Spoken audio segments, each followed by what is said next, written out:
Lah, linog pa niya ako. Papa rin ito. Balo dito isa. Ang diyan taas kayo. Ligo na kaya? Kasi maanak dali ba? Simba ko rin. Ligo na kayo? Wala palayo lang ta dira okay. Unexpected man na linog ay. Walang kabikon. Ligo na pagkakuha na. Bulido na kayo. Diba? Yan na magtaas ito. Nilingkod ko diri ba? Kabantay ko linog. Yawon ako di ka diya ka oy. Ginasok ko. So gani ko diya ka no, nakalimot kong princess. 7:24. Anak ko si mama, linog ma. Paka-paka na sa damang poster. Bali kong balay sa isa. Balay na to. Yak mo. Buka ko oy. Yak ko. Ano ba? Ina, tulak mo ko. Naghapon nga may Wala na eh. Dili na kasi pwede ako gyud. Buit kay mga lublakan ba. Ano ba niya ros hindi gabok kayo. Nagrak mo na. Amon. Kana ba kung gimo di awan. May ibabaw sa kay ba? Ibabaw daw. Ay ukay. Ano si ukay ba? Wan ba ila tayo na nagrak na ba niya? Tumping. Uyok pa si. Ate ukay jud, babaw na. Ano pa naman no? Nalipong pa. Ala mo ni od. Ay na sabi na boy. Oh, silugan ko Mga sumba. sa. Gana kay biglino. Ako dito mo dre. Dali, kuha sa ulo. Sapa.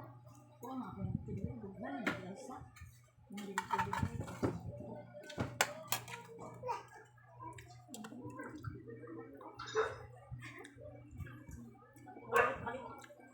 Ate, dapat mo tayo tayo.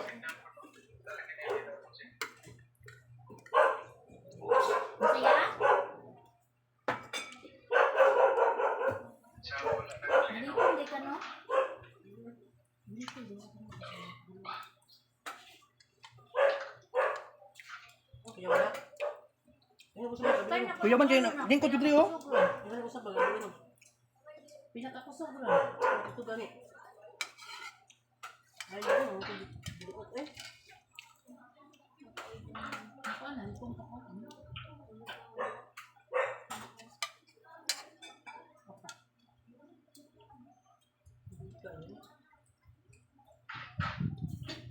Handok lang, halubla. Mga kalipas.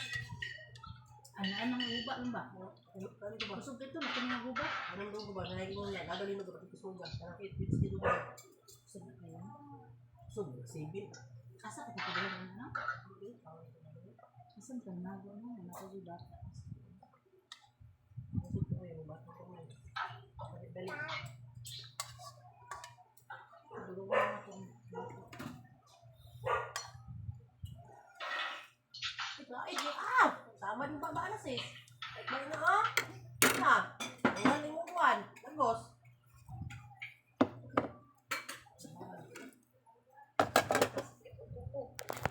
Wala kayo Di ba kung din sa litikpan ba? Yung balay Pati ganyan. nali ang mga taas ng upo. Balay ba kung di ba kung din sa litikpan ba? Ibabad ko. Ibabad, suko sa wabad. Napot dito. Hindi ako. Mandang-mandang mo. Suko na ko tayo. Bangon sa laba. Abot siya. Patumidya ba? Bangon ko. Hindi ako nang kaliha. Pagkapili ko na. Daya mo na tayo.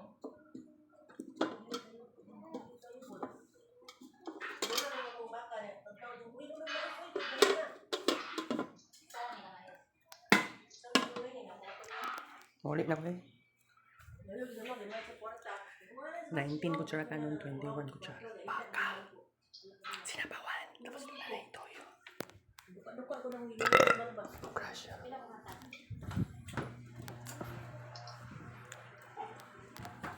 Siguro ni Smart na hiligipat nila niyo. Dapat sa malim binaw. Oh, Makapalasa. ikaw nagpalit sa SM Kulan na ma? Si Manuel nagpalit na? Sa SM Kulan? Nabayaha sa una batong kita. Kisa nagkumpra ni sa una gani no? Mga man siguro ako limot ko. Para man si man to, man si ne. Doon na kalamansi. Ano ni man si butang. Mangumpra ta ba para sa una ba tong napa si Papa ba? Sini. Samo di man si ito man to. Ano man ikuan? Sundo ko gay. Siya siya. Okay, basi na yung aftershocks. Bako ka dia. Dapat pa.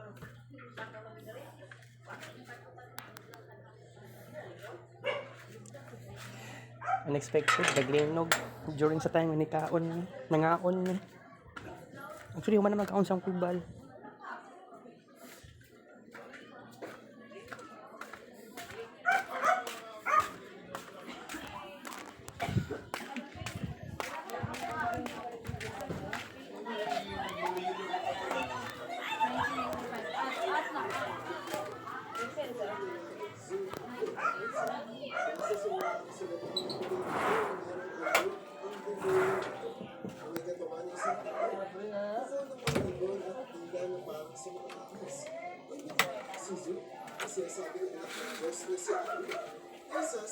Wala nagdinog si Kevin?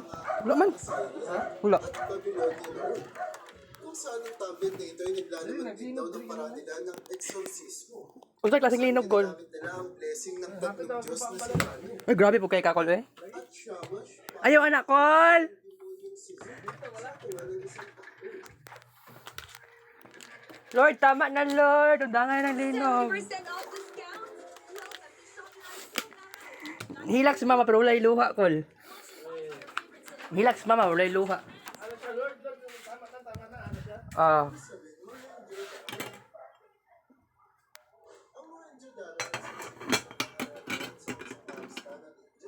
ay labis na mismo noong 2500 BCE kung saan umabot daw sa 35,000 ang populasyon ng lugar na ito. Higit na mas marami pa kumpara sa bilang ng mga nanirahan noon sa bansang Egypt at Mesopotamia. O kaya talaga namang naguluhan at nalitaw ang mga eksperto. Matapos nilang mapag-alaman na basta-basta na lamang inabandona ang lugar ng mga tao noong 1800s BCE sa hindi nila malamang dahilan.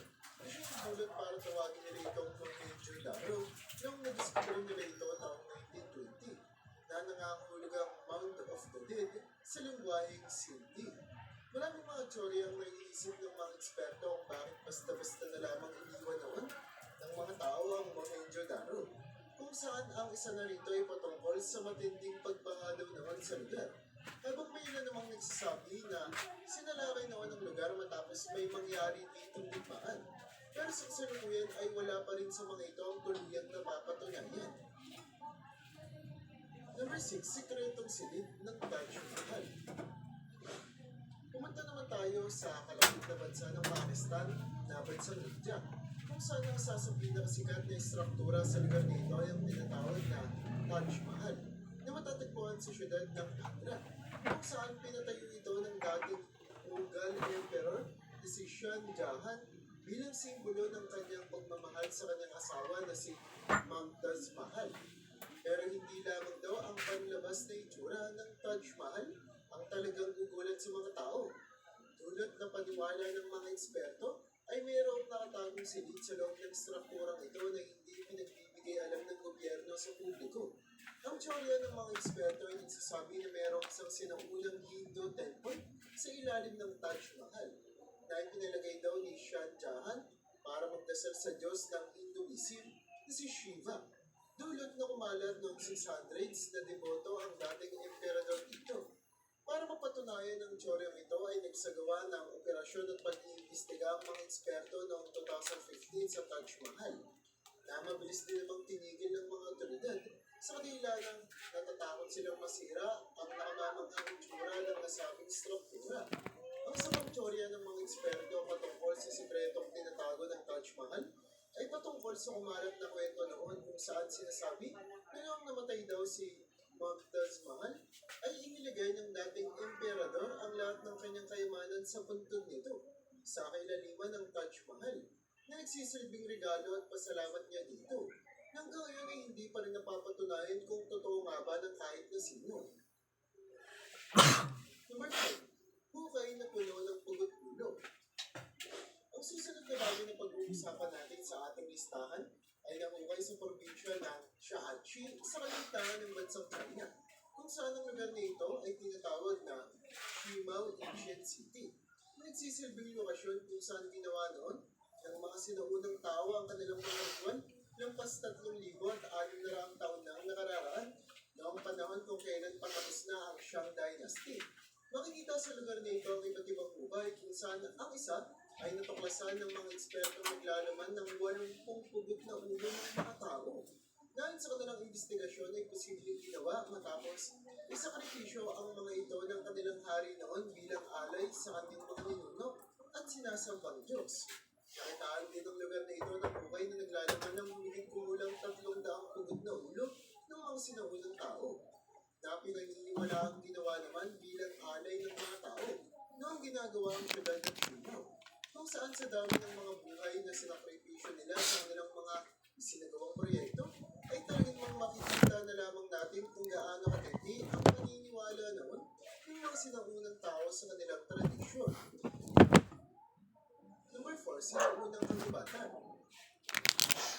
Huwag muna tayong umalis sa bansang China. Sa kanila ng noong taong 2016 ay nadiskubre ng mga eksperto sa probinsya ng Guangxi.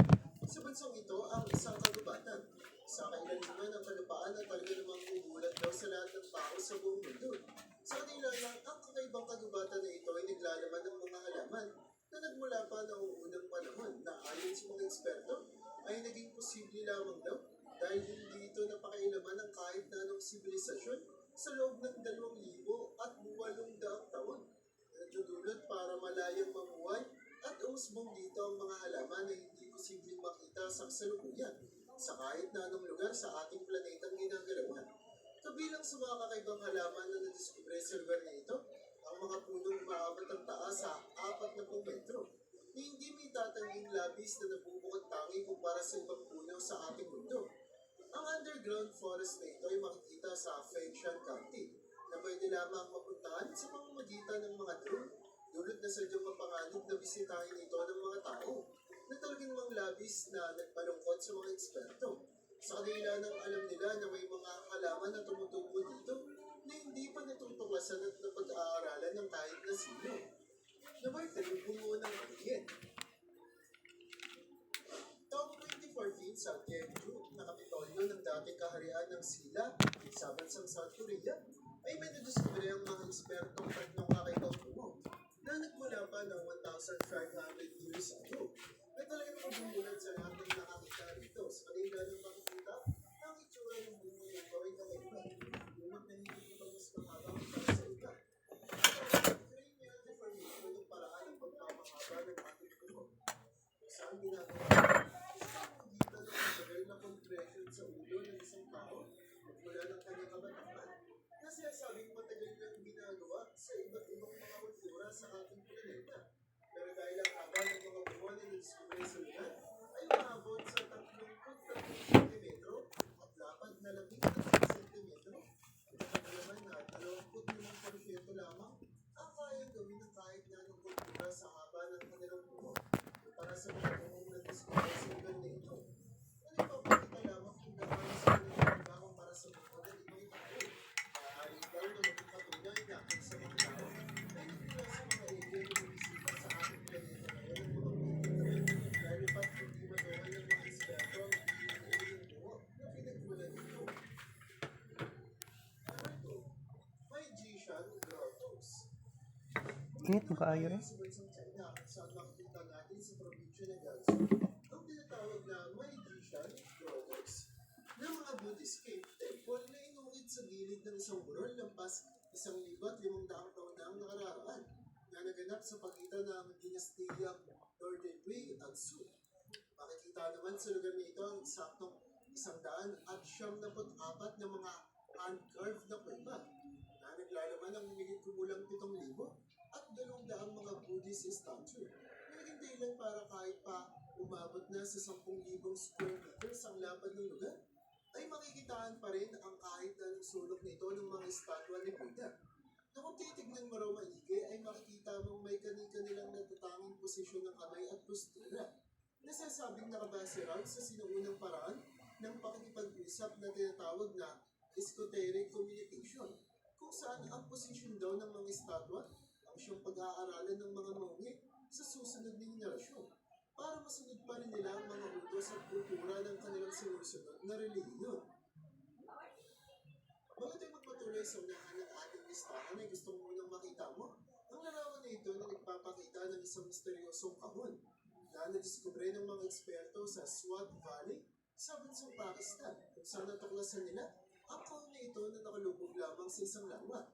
Misteryoso kung ano nga ba ang nilalaman ng kahon na ito, lalo pat hindi pa nalalaman ng mga eksperto kung paano ito bubusan nang hindi tuluyang sinisira ang kahon. Kung kaya't kasalukuyang iba't ibang klaseng espekulasyon pa rin ang naiisip ng mga tao patungkol sa nilalaman ng misteryosong kahon na ito. Number 1, ritual. Ang pinakauling bagay na pag-uusapan natin sa ating listahan para sa video ito ay ang nadiskubre ng mga eksperto sa nayo ng C12 sa bansang China noong 2015. Kung saan pagkasalunod sa lugar nito ang isang buhay na naglalaman ng mga sinuunang skulptura na sinasabing nagmula pa noong 2,000 taon na ang nakaraan. Kung saan ang mga skulptura ito nakahango ang itsura sa mga malignat diwata. Hindi para tawagin ito ng ilan na Fairy World ng China.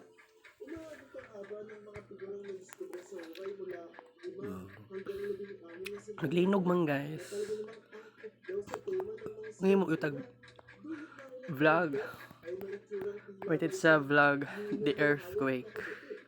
ang basaan kaya Unexpected man na naglinog eh. ang ganitong klase ng mga figura daw ay labis na naging popular na binoon ng mga sinaunang tao. October 4, Noong mga panahon ng digmaan, 2023. nag-record ng mga tao kaya parang ilabas nila sa paggawa ng figura ang pagiging malikhain ng kanilang isipan.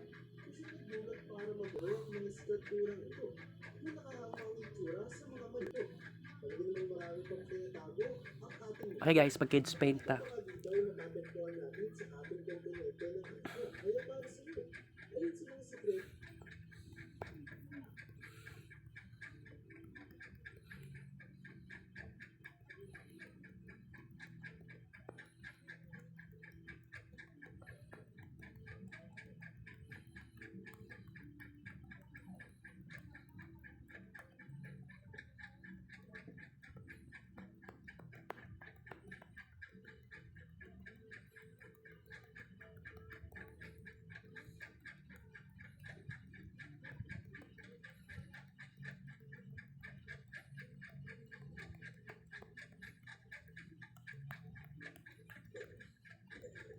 Bago tayo magsimula, palike naman ang video para matulungan niyo kami. Nagsimula ang pelikula sa panahon ng huling Qing Dynasty sa China.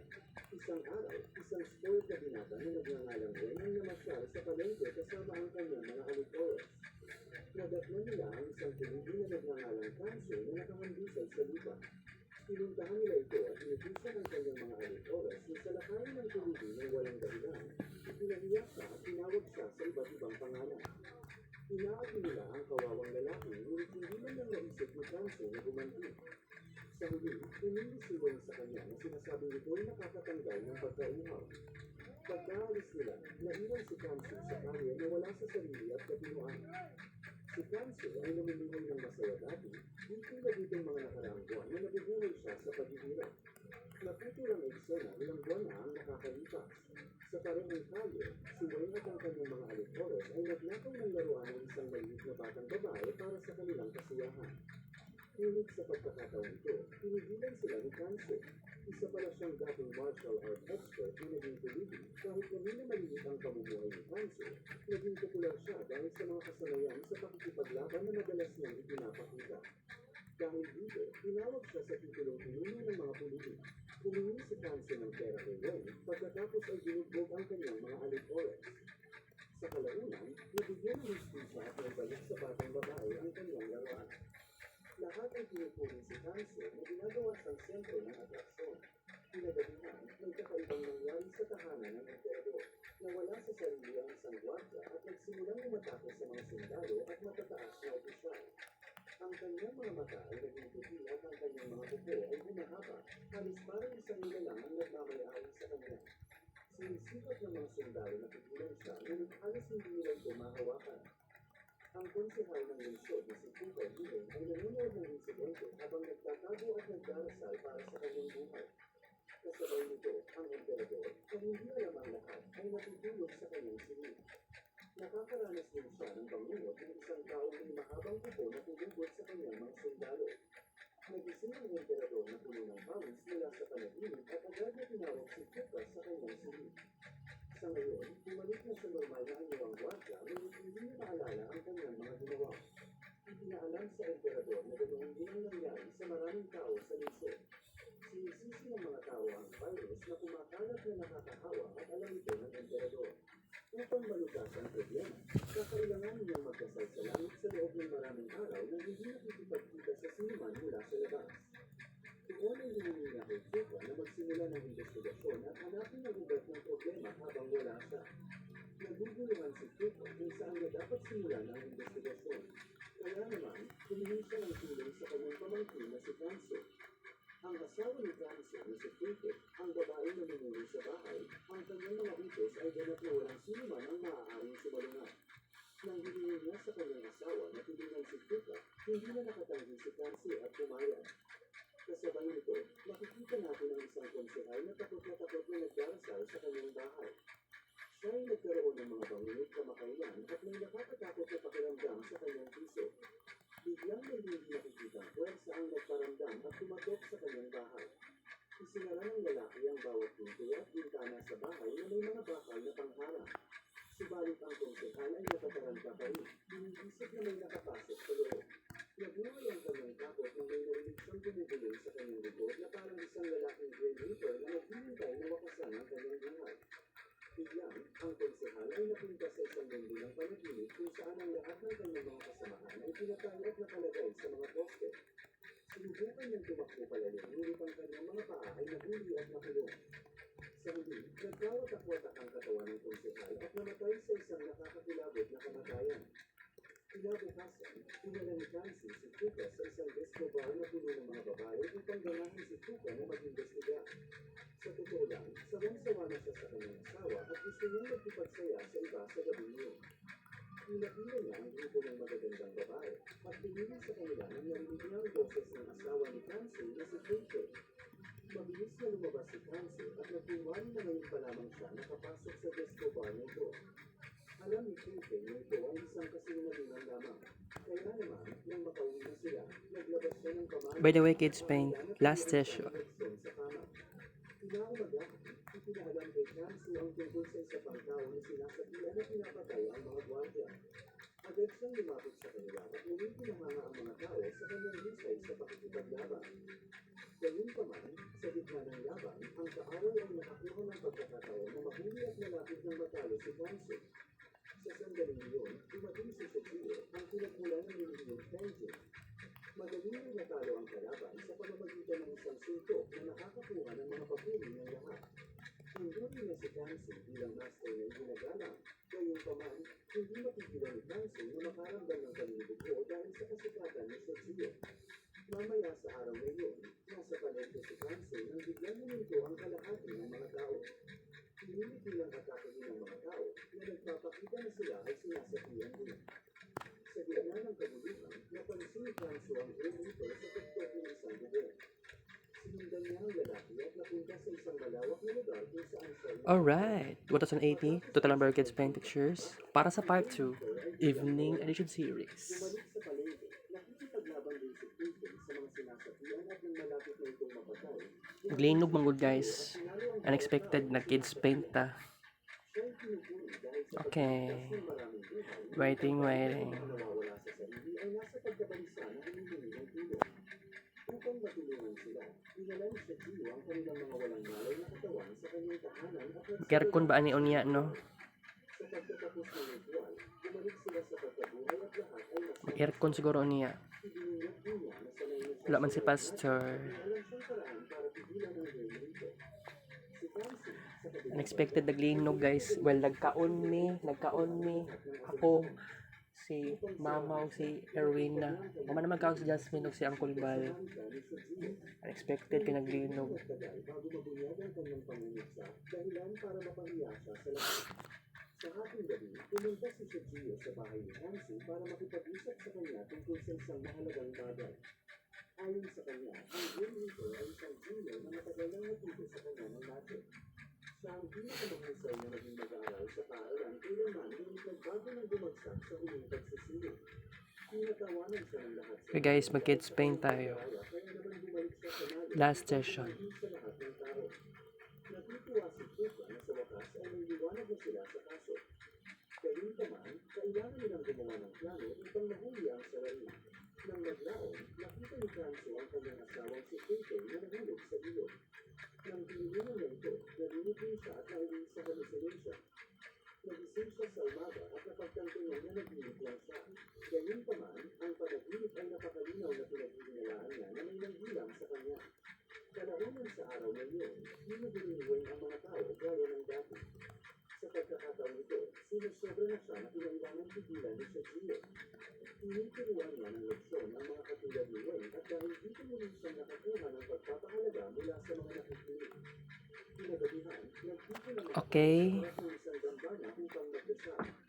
Si Chuka ay nagpapanggap na Alright. By the way, guys, good night, sweet dreams. Kita sa mga... Happy Wednesday, adios.